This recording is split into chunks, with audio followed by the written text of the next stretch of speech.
Umani pang lalo na magkakasalungat na pananaw ang Cybercrime Prevention Act. Ito'y kaugnay ng pagkakabisa ngayon ng naturang batas. Alamin natin ito sa ulat ni Aljo Bendijo.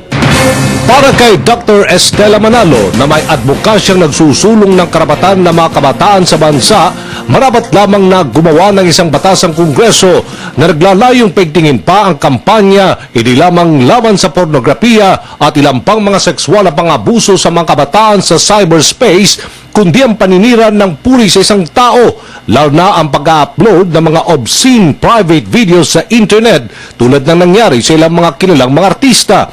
Maganda umano ang layunin ng cybercrime law pero wag lang sanang gamitin itong paraan upang supilin ang karapatan ng bawat isa sa malayang pamamahayag.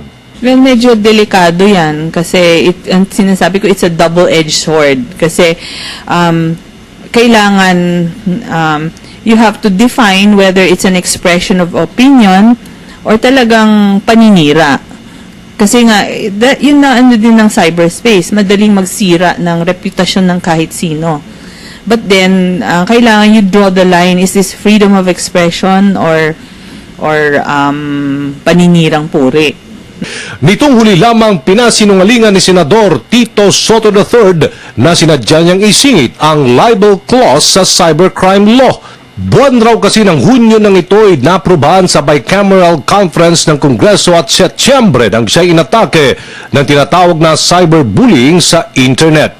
Kaya wag raw siyang sisihin sa pagkakasingit ng libel clause sa internet dahil layunin lamang daw nito'y iwasan na gamitin ng internet upang makapanira ng puri sa isang tao. Isa si Senador Soto sa 11 senador na pumabor sa bill na iniakda ni Senador Edgardo Angara.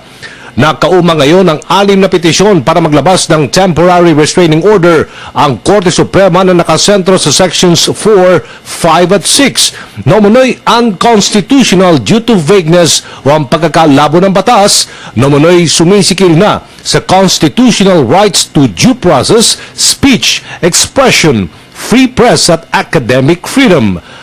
Ang Cybercrime Act na pinirmahan ng Pangulong Aquino noong Setyembre 12 ay may layuning labanan ng online pornography, hacking, identity theft at spamming. Hindi raw kasi makaarangkada ang law enforcement agencies tulad ng pulisya dahil sa kakulangan ng sapat na legal na paraan upang labanan ang cybercrime.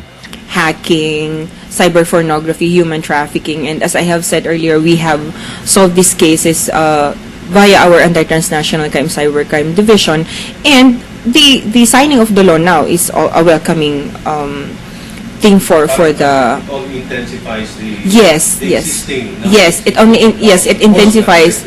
Yes.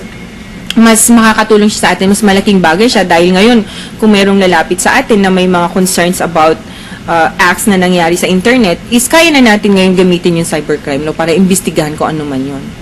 Para sa Telebisyon ng Bayan, Aljo Bendijo.